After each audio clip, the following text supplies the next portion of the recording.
आज से कुछ साल पहले जब डॉन नाम के एक बहुत ही अमीर शख्स के घर उसकी बेटी बिना चमड़ी के पैदा हुई तो उसे देखकर डॉन का दिल टूट गया। पर इसके बावजूद उसने हार नहीं मानी और अपनी बेटी को ठीक करने के लिए शैतान के साथ 3 लड़कियों की जान का सौदा कर लिया, जिससे आखिरकार डॉन की बेटी तो ठीक हो गई। पर इसका अंजाम बहुत ही बुरा निकला, क्योंकि कुछ ही दिनों के अंदर डॉन बिल्कुल पागल हो गया, जिसने अपनी भी जान ले ली। लेकिन उसके मरने के बाद उसका गाँव एक बहुत ही बुरे श्राप की चपेट में आ गया, जिससे हर बच्चा बिना चमड़ी के पैदा होने लगा। अब इसके कुछ सालों के बाद डॉन की बेटी माया भी बड़ी हो गई, पर उसे अपने माता पिता के बारे में कुछ भी पता नहीं था। इसलिए उसने अपने पुराने गांव वापस जाने का फैसला कर लिया, ताकि वो अपने माता पिता और खोए हुए परिवार के बारे में पता लगा सके। दरअसल आज से कुछ दिन पहले माया एक टोल टैक्स में काम कर रही थी, मगर तभी अचानक उसके पास एक अजीब सा आदमी अपनी कार लेकर आया, जो बहुत ही भयानक तरीके से माया को ही घूरे जा रहा था। और कुछ ही देर बाद उसने अपनी गाड़ी उसी जगह पर रख दी और चलते हुए माया की ओर बढ़ने लगा, जिसे देखकर माया बहुत ही ज्यादा डर गई, क्योंकि उसे वो आदमी बहुत ही ज्यादा डरावना लग रहा था।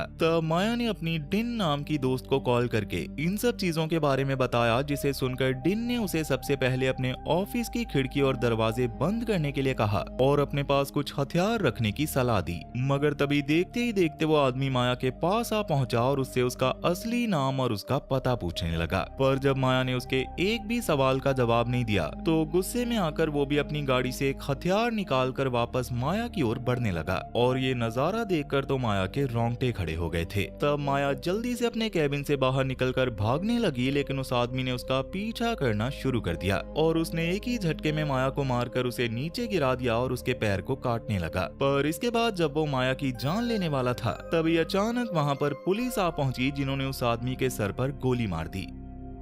खैर, अब इस घटना के बाद माया इतनी ज्यादा डर चुकी थी कि उसने अपना टोल वाला काम ही छोड़ दिया और कपड़े के बिजनेस में काम करने लग गई, जहां पर उसकी मदद उसकी दोस्त डिन भी कर रही थी। लेकिन मंदी चलने के कारण उन दोनों का बिजनेस ज्यादा दिनों तक नहीं चला और बहुत ज्यादा घाटा होने की वजह से उन लोगों को पैसों की बहुत ही सख्त जरूरत पड़ने लगी। तब एक दिन माया ने डिन को अपनी एक बचपन की तस्वीर दिखाते हुए कहा कि आज जब मैं मेरे बचपन का कुछ सामान देख रही थी तो मुझे ये मिला, पर मुझे नहीं पता इस तस्वीर में दिख रहे इंसान कौन है। हो सकता है शायद ये मेरे ही परिवार में से कोई हो। और जब डिन ने उस तस्वीर को गौर से देखा तो उसके पीछे रहायु लिखा हुआ था, जिसे देखकर माया ने कहा कि बचपन में मेरे अंकल ने मेरा नाम रहायु रखा था, पर आज तक मुझे ये पता ही नहीं चला कि मेरे असली माँ बाप कौन हैं। लेकिन अगर हम इस तस्वीर में दिख रहे घर तक पहुँच गए तो हमारी लॉटरी लग जाएगी, क्योंकि इस तस्वीर वाले घर की कीमत बहुत ज्यादा होगी और मुझे ये भी पता है कि ये कहाँ पर है। तो अब इन सब बातों को सुनकर डिन वहाँ से चली गई और माया बाथरूम के अंदर जा बैठी। मगर तभी उसे अपने पैर के घाव से एक छोटा सा कागज का टुकड़ा मिला, जिसे पढ़कर माया ने उसकी तस्वीर निकाली और उसे बाथरूम में फ्लश कर दिया। जिसके कुछ देर बाद अपनी सारी तैयारियां करते हुए माया और डिन एक बस की मदद से माया के उसी गांव की ओर जाने लगे, जहां पर वो तस्वीर वाला घर मौजूद था। उस वक्त जब डिन बाथरूम करने के लिए गई तो माया के पीछे वाली सीट पर बैठे हुए एक आदमी ने उससे कहा कि मैं एक प्रोफेसर हूँ और कॉलेजेस में रशियन लिटरेचर और पुराने लैंग्वेज के बारे में पढ़ाता हूँ, और मेरे हिसाब से अभी इस बस के अंदर बहुत सी काली आत्माएं भटक रही हैं, जिन्हें मोक्ष नहीं मिला। तब उसकी बातों को सुनकर माया को बहुत ही ज्यादा अजीब लगा, लेकिन जबकि वो प्रोफेसर थे तो माया ने उन्हें उसी कागज की तस्वीर दिखाई जो उसके पैरों के घाव से मिली थी, जिसे देखकर प्रोफेसर ने कहा कि इस कागज में लिखे मंत्रों की मदद से कोई भी बुरी आत्मा तुम्हारा कुछ भी नहीं बिगाड़ पाएगी, और शायद ये मंत्र किसी महान तांत्रिक ने बनाया होगा।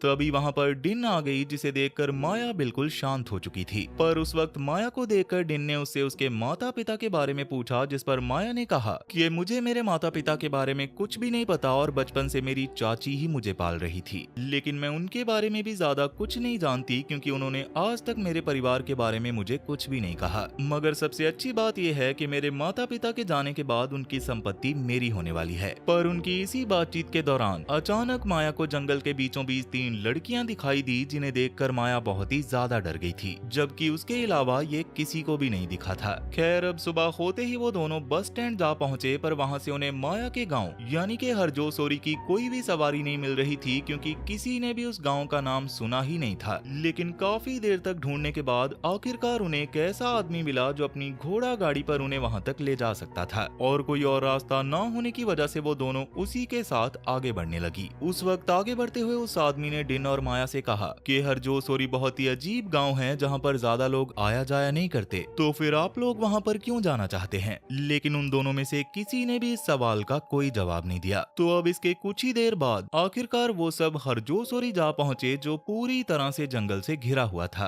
और कुछ ही देर में उस आदमी ने माया और डिन को गांव के बीचों बीच लाकर खड़ा कर दिया और उन्हें सप्तड़ी नाम की एक फेमस कठपुतली बनाने वाले के बारे में बताने लगा, जो कि उस गांव के बारे में बहुत कुछ जानता था। जिसके बाद उस आदमी ने उन दोनों को अपना विजिटिंग कार्ड दिया और वहां से रवाना हो गया। पर अब माया और डिन के लिए सबसे मुसीबत की बात ये थी कि उन्हें इस गांव के बारे में ज्यादा कुछ भी नहीं पता था और रात को ठहरने के लिए उन्हें कोई घर भी नहीं मिला था। तब गांव में इधर उधर टहलते हुए आखिरकार उन दोनों को वही घर दिख गया जो माया की तस्वीर में था। लेकिन कई सालों से किसी के भी उस घर में ना रहने से वो पूरी तरह से खंडर बन चुका था। तब वो दोनों उस घर के अंदर जा पहुंची, लेकिन सबसे अजीब बात ये थी कि उस घर की चीजें अभी भी वहीं पर मौजूद थी, जैसे कि जल्दबाजी में उस घर को खाली किया गया हो। पर फिलहाल उनके पास रात को रुकने के लिए और कोई जगह नहीं थी, इसलिए उन्होंने इसी जगह पर रुकने का फैसला कर लिया।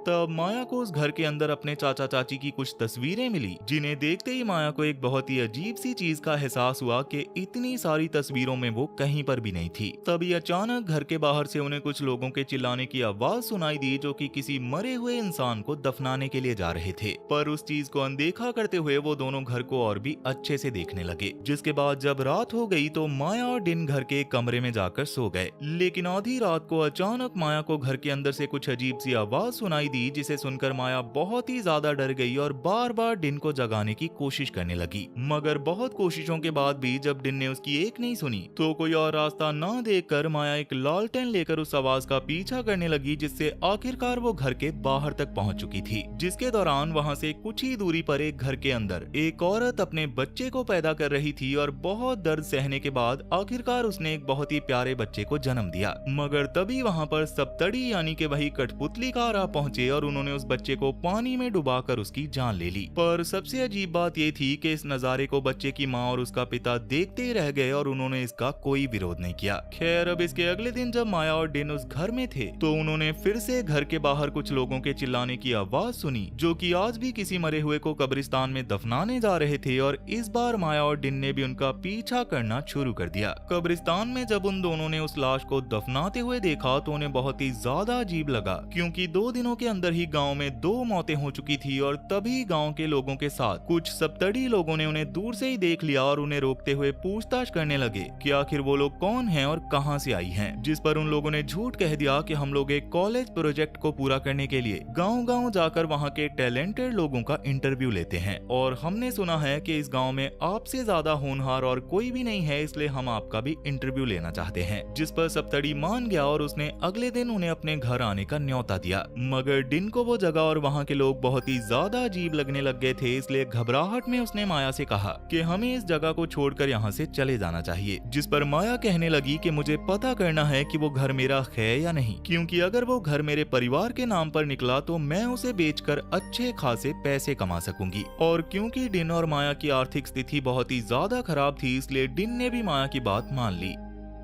जिसके बाद एक तरफ तो डिन वापस घर में नहाने चली गई और दूसरी ओर माया उन दोनों के लिए कुछ खाने का जुगाड़ करते हुए एक ढाबे पर जा पहुंची, जहां पर खाना पैक करवाते वक्त उसने वहां की लड़की से उसके पुश्तैनी घर के बारे में पूछा। जिस पर उस लड़की ने जवाब दिया कि बहुत सालों पहले उस घर में एक परिवार रहा करता था, मगर वो कोई ऐसा वैसा परिवार नहीं बल्कि शैतानों का परिवार था, जिसने पूरे गाँव में अजीब सी बीमारी फैला दी। वहीं दूसरी ओर घर के अंदर जब डिन नहा रही थी तब गाँव के 2 लोग उस घर के बाहर आ पहुंचे, जिन्हें देखकर जब डिन ने उनसे वहां पर आने की वजह पूछी तो उन्होंने कहा कि ये घर कई सालों से वीरान पड़ा हुआ है, पर क्योंकि एक लड़की के सिवा इस घर के सारे लोग मर चुके हैं तो अब यहाँ पर कोई भी नहीं आता, और इस घर के सारे कागजात सप्तड़ी के पास मौजूद हैं, जो कि रहाऊ नाम की उस लड़की का इंतजार कर रहा है। तब रहाऊ नाम को सुनकर डिन को पता चल गया कि ये नाम माया को बहुत सालों पहले उसके चाचा ने दिया था, यानी कि सच में उस घर की असली मालकिन माया ही थी। लेकिन पैसों के लालच में आकर डिन ने उन दोनों से एक बहुत ही बड़ा झूठ कहा कि मैं ही रहाऊ हूँ, जिसे सुनकर वो दोनों बहुत ही ज्यादा खुश हुए और कहने लगे कि अगर आप ही रहाऊ हैं तो आप हमारे साथ सप्तड़ी के पास चलिए ताकि वो आपको इस घर के कागजात सौंप सके। पर हमारे पास ज्यादा वक्त नहीं बचा है क्योंकि कुछ ही देर में वो एक दूसरे गांव में चले जाएंगे और वहां से वापस आने में उन्हें बहुत ही ज्यादा वक्त लग सकता है। तब उन दोनों की बातों को सुनकर डिन उनके झांसे में आ गई और उनके पीछे जाने लगी और कुछ दूर जाते वो जंगल के बीचों बीच जा पहुंची जहां पर नेटवर्क के सिग्नल भी ठीक से नहीं आ रहे थे, जिसे देखकर डिन को पता चल गया कि कुछ ना कुछ गड़बड़ जरूर है और वो उन दोनों से दूर भागने लगी, जिसे देखकर वो दोनों भी डिन का पीछा करने लग गए। पर तभी भागते हुए अचानक डिन का पैर लचक गया और वो जमीन पर गिर गई, जिससे उन दोनों ने मिलकर डिन को मारकर उसे बेहोश कर दिया। अब कुछ देर बाद जब डिन की आंख खुली तो उसने खुद को जंगल के बीच एक खंडर के अंदर उल्टा लटका हुआ पाया और उसके सामने वही दो लोग बहुत से औजार लेकर खड़े थे, जिसे देखकर डिन बहुत ही ज्यादा डर गई और उनसे अपनी जान की भीख मांगने लगी। मगर तभी वहां पर सप्तड़ी आ पहुंचा जो कि बहुत ही ज्यादा गुस्से में था और तभी वहां पर एक बूढ़ी औरत भी पहुंच गई जो कि सप्तड़ी की माँ थी, जिसने पल भर में ही चाकू की मदद से डिन के गले को काट दिया, जिससे तड़प तड़प कर डिन की मौत हो गई। और तब उस बूढ़ी औरत ने सप्तड़ी से कहा कि गांव में 2 और बच्चे जन्म लेने वाले हैं और हमें जल्दी से जल्दी उन तक पहुंचना होगा। वहीं थोड़ी देर बाद जब माया उस घर तक पहुंची तो काफी देर तक ढूंढने के बाद भी उसे अपनी दोस्त डिन कहीं नहीं मिली, यहाँ तक कि उसका फोन भी नहीं लग रहा था। इसलिए माया घर से बाहर निकलकर अपनी दोस्त को इधर उधर ढूंढते हुए सीधा सप्तड़ी के घर तक जा पहुंची और उससे अपनी दोस्त के बारे में पूछने लगी, जिस पर सप्तड़ी ने जवाब दिया कि मुझे तुम्हारी दोस्त के बारे में कुछ भी नहीं पता, पर तुम थोड़ा इंतजार करो, मैं कुछ लोगों को उसे ढूंढने भेजता हूँ। जिसे सुनकर भी माया को तसल्ली नहीं हुई और उसने खुद ही डिन को ढूंढने का फैसला कर लिया। दूसरी ओर उस बूढ़ी औरत ने डिन की चमड़ी को उसके शरीर से अलग करके घर से बाहर उसे सूखने के लिए रख दिया और कुछ देर बाद वो सूखी हुई चमड़ी को घर के अंदर ले जाकर घिसने लगी, जिससे ये अंदाजा तो हो गया था कि वो कोई साधारण गांव नहीं है बल्कि एक शापित गांव है जहां पर कुछ ना कुछ अजीब तो जरूर चल रहा है। खैर अब रात के अंधेरे में गांव के सभी लोग सप्तड़ी के घर के पास जाकर जमा होने लगे, जहां कुछ ही देर के अंदर सप्तड़ी उन्हें कठपुतलियों का खेल दिखाने लगा जो सभी लोगों को बहुत ही ज्यादा पसंद आ रहा था। लेकिन तभी वहां पर माया भी पहुंच गई और उन्हीं 2 लोगों से डिन के बारे में पूछने लगी जिन्होंने उसे पकड़ा था, जिन्होंने माया से कहा कि एक बार कठपुतली का ये खेल खत्म हो जाए और फिर हम आपके दोस्त को दोबारा ढूंढने जाएंगे। मगर ये सुनकर भी माया ने हार नहीं मानी और सीधा अपने घर जा पहुंची, जहां पर वो बार बार डिन को कॉल लगाने की कोशिश कर रही थी, लेकिन उसका फोन बंद आ रहा था, जिसे देखकर माया बहुत ही ज्यादा डर गई।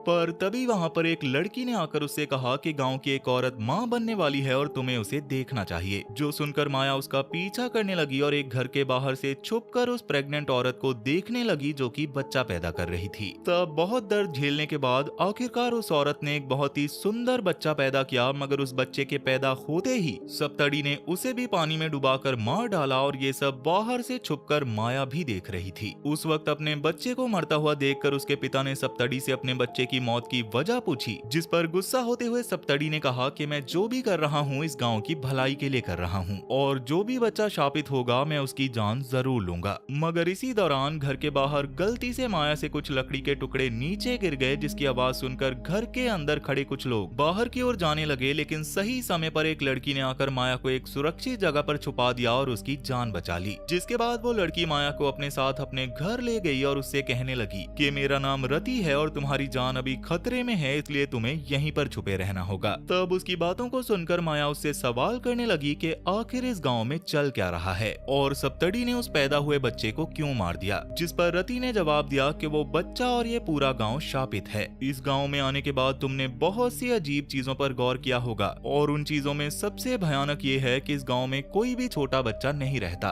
दरअसल आज से कुछ साल पहले इस गांव में एक बहुत ही अमीर आदमी रहा करता था, जो कि उसी घर में रहता था जिस घर में अभी तुम रह रही हो। उस आदमी ने बहुत से नौकरों को काम पर रखा हुआ था, जिनमें से एक सप्तड़ी की माँ भी थी और उस आदमी का डॉन नाम का एक बड़ा बेटा भी था। अब कुछ सालों बाद जब उस आदमी की मौत हुई तो डॉन को उसकी सारी जायदाद मिली और इसी के साथ उसने कठपुतलियों को नचाने में भी महारत हासिल कर रखी थी, जिसकी वजह से आसपास के गांव में उसे बहुत ही ज्यादा इज्जत मिलने लगी। लेकिन उन सारे गांव में जो लड़की सबसे ज्यादा सुंदर थी उसका नाम शिंता था, जिसे पाना हर मर्द का सपना था। मगर डॉन ने कुछ ही सालों के अंदर उससे शादी कर ली। पर उनकी शादी के 3 साल बाद भी उन्हें कोई भी बच्चा नहीं हुआ, जिसकी वजह से दोनों पति पत्नी बहुत ही ज्यादा उदास रहने लगे। मगर आखिरकार 5 सालों के बाद शिंता प्रेग्नेंट हो ही गई। लेकिन सबसे अजीब बात ये थी कि डॉन की बेटी को पैदा होने के बाद किसी ने भी नहीं देखा था और गांव में एक अजीब सी अफवाह उठने लगी कि डॉन की बेटी बिना चमड़ी के पैदा हुई है। मगर इसके कुछ ही दिनों के बाद गांव में एक एक करके 3 लड़कियां गायब होने लगी और इसके कुछ ही दिनों के अंदर गांव के लोगों ने पहली बार डॉन की बेटी को अपने पिता के साथ देखा और उस लड़की का नाम रहाऊ रखा गया था। लेकिन जल्दी ही लोगों को पता चल गया कि रहाऊ के साथ गांव की गुमशुदा हुई लड़कियों का कुछ न कुछ संबंध तो जरूर है। मगर किसी में भी इतनी हिम्मत नहीं थी कि वो डॉन से इस सब के बारे में पूछे। पर धीरे धीरे सबको असली सच्चाई के बारे में पता चल गया और उस वक्त सप्तड़ी ने गांव के सभी लोगों से कहा कि डॉन ने अपनी बेटी को ठीक करने के लिए काले जादू का इस्तेमाल किया था, जिसके लिए उसने शैतान के साथ 3 लड़कियों का सौदा किया था और यही 3 लड़कियां पहले गांव से गायब हो चुकी थी। जिसके बाद जल्दी ही डॉन पूरी तरह से पागल होने लगा और उसने गांव में कुछ लोगों को मारने के बाद अपनी जान ले ली। पर इसी दौरान डॉन के एक वफादार नौकर ने उसकी बेटी को शहर पहुंचा दिया। लेकिन इस घटना के बाद से पूरा गांव शापित हो गया और यहाँ के सभी बच्चे बिना चमड़ी के पैदा होने लगे। और सप्तड़ी तब से उन बच्चों को इसीलिए मारता आ रहा है क्योंकि बिना चमड़ी के पैदा होने की वजह से बड़े होकर उन्हें बहुत सी मुश्किलों का सामना करना पड़ेगा। मगर बहुत समय से सप्तड़ी रहाऊ को ढूंढ रहा है क्योंकि उसके हिसाब से अगर वो रहाऊ को मारकर उसकी चमड़ी शैतान को भेंट के तौर पर दे देगा तो ये गांव श्राप से फिर से मुक्त हो जाएगा। अब वहाँ से कुछ ही दूरी पर सप्तड़ी बहुत ही ज्यादा परेशान था क्योंकि रहाऊ को मारने के बाद भी गांव का श्राप हटा नहीं था। मगर तभी उसकी माँ ने उसे बताया कि ये लड़की रहाऊ नहीं बल्कि कोई और थी। और ये सुनकर सप्तड़ी गांव के लोगों के साथ असली रहाऊ को ढूंढने निकल पड़ा। इधर रति ने माया से कहा कि मैं भी अभी प्रेग्नेंट हूँ, लेकिन मुझे ये पता है कि तुम ही असली रहाऊ हो। पर मेरी दादी एक एस्ट्रोलॉजर है और उनका मानना है कि एक बार अगर गांव श्राप की चपेट में आ चुका है तो इसे किसी भी तरह से हटाया नहीं जा सकता, जिसकी वजह से मुझे तुम्हें मारने में कोई दिलचस्पी नहीं है और इसीलिए मैंने अपने पति को शहर भेजा है ताकि वो बिना चमड़ी के साथ पैदा हुए बच्चों का कुछ इलाज ढूंढ सके। पर तभी वहाँ पर माया को ढूंढने के लिए कुछ गाँव के लोग आ गए जिन्हें गुमराह करके रति ने वहाँ से दूर भेज दिया। मगर उनकी बातचीत को सुनकर माया को समझ आ गया था कि सप्तड़ी ने डिन को मार दिया है। पर क्योंकि माया का वहाँ पर रहना सुरक्षित नहीं था इसलिए रति उसे गांव से बाहर निकालने में मदद करने लगी, जिसके दौरान माया ने मदद के लिए कुछ पुलिस वालों को भी कॉल कर दिया था। पर तभी आगे बढ़ते हुए रति ने माया को अपने पति के बारे में कुछ और चीजें बताई, जिससे माया को पता चल गया कि वो आदमी कोई और नहीं बल्कि वही पागल आदमी था जिसने सालों पहले उसे मारने की कोशिश की थी, मगर अब वो मर चुका था। और जब ये बात उसने रति को बताई तो अपने पति की मौत की खबर सुनकर उसका दिल टूट गया। अब इसी दौरान बाइक की मदद से 2 पुलिस वाले वहां पर आ पहुंचे, लेकिन माया के उनके पास पहुंचने से पहले ही गांव वाले वहां पर आ पहुंचे और माया चुपचाप उन पर दूर से नजर रख रही थी। पर तभी एक सच्चाई का खुलासा हुआ कि उन दोनों पुलिस वालों में से एक पुलिस वाला इसी गाँव में रहता था, जिसकी वजह से उसने अपने साथी को गोली मारकर उसकी जान ले ली, जिसे देखकर माया डर के मारे वहां से भागने लगी। मगर तभी वहां पर उसने उन 3 लड़कियों की आत्मा को देखा जिन्हें मारकर डॉन ने शैतान को भेंट चढ़ा दिया था। तब उनमें से एक आत्मा माया को डॉन के कुछ विजन्स दिखाने लगी, जिसमें माया को सारी सच्चाई का पता चल गया। दरअसल डॉन की शादी के 5 साल बाद जब उसकी बीवी प्रेग्नेंट हुई थी तो उसके और उसकी बीवी के साथ सप्तड़ी की मां ने काला जादू किया था, जिसके कारण डॉन बिल्कुल ही पागल हो गया और उसकी बीवी का जो बच्चा हुआ था वो बिना चमड़ी के पैदा हुआ था। मगर कुछ साल बाद जब डॉन ने उन तीनों लड़कियों को मारकर उनकी चमड़ी से अपनी कठपुतलियों को तैयार करके शैतान से मदद मांगी तो इसकी वजह से डॉन की बेटी आखिरकार ठीक हो गई। पर उन 3 लड़कियों की आत्मा बार बार माया को डराया करती थी। इसी वजह से डॉन ने एक छोटे से कागज में एक आत्मा को भगाने वाला मंत्र लिखकर उसे माया के पैर की चमड़ी के अंदर छुपा दिया और उसी मंत्र को पाने के लिए ही रति के पति ने उसे मारने की कोशिश की थी। लेकिन इसके कुछ सालों बाद ही सप्तड़ी ने डॉन को मार दिया और उसका रूप लेकर गांव के लोगों को मारना शुरू कर दिया ताकि डॉन का नाम बदनाम हो जाए। उस वक्त उन लड़कियों की आत्मा ने माया से कहा कि हमारी हड्डियों और लाशों को दफना दो और इसकी मदद से गांव का ये श्राप अपने आप ही चला जाएगा। तब ये बात सुनकर माया ने रति से मदद मांगी और कुछ ही देर बाद दोनों सप्तड़ी की माँ के घर जा पहुँचे, जहाँ पर उन्हें उन तीनों लड़कियों की चमड़ी से बनी कठपुतलियाँ मिली और उसी के साथ घर की मिट्टी खोदने से उन्हें उन लड़कियों की हड्डियाँ भी भी मिल गई, जिसके बाद उन दोनों ने मिलकर लड़कियों की चमड़ी और हड्डियों को जमीन के अंदर दफन कर दिया और माया सीधा उसी खंडर घर में आ गई। मगर तभी अचानक वहाँ पर गाँव के कुछ लोग और खुद सप्तड़ी की माँ पहुंची और तभी एक आदमी ने माया पर हमला करके उसे बेहोश कर दिया। अब कुछ देर बाद जब माया की आंखें खंडर के अंदर खुली तो उसे उल्टा लटकाया गया था और गांव के सब लोग सप्तड़ी और उसकी मां के साथ माया की जान लेने वाले थे। पर तभी उन्हें रोकते हुए माया ने कहा कि उन 3 लड़कियों की आत्मा ने मुझे बता दिया है कि उनकी चमड़ी से बनी कठपुतलियों और उनकी हड्डियों को जमीन में दफनाने से ये श्राप खत्म हो जाएगा, इसलिए मैंने बिल्कुल ऐसा ही किया है और जल्दी ही गाँव के सभी बच्चे चमड़ी के साथ पैदा होने लगेंगे। तब उसकी बातों को सुनकर सप्तड़ी भी इस बात को मानने के लिए तैयार हो गया, मगर तभी उसकी माँ ने उसे धमकी देते हुए कहा कि अगर तुमने इस लड़की को नहीं मारा तो मैं अपनी जान दे दूंगी। पर तभी वहाँ पर रति अपनी गोद में एक बच्चे को लेकर आ पहुंची और कहने लगी कि ये बच्चा पूरी तरह से ठीक है, जिसे सुनकर सप्तड़ी को अपने किए गए सारे गुनाहों का एहसास हो गया और उसने अपनी माँ के हाथों ही अपना गला काट लिया। और अपने बच्चे को मरता हुआ देखकर सप्तड़ी की माँ इतना टूट गई कि उसने भी अपने ही हाथों से अपना गला काट लिया। जिसके बाद रति ने जल्दी से आकर माया को रस्सियों से आजाद कर दिया, जो कि किसी तरह उस गांव से बचकर निकलने में कामयाब हो गई।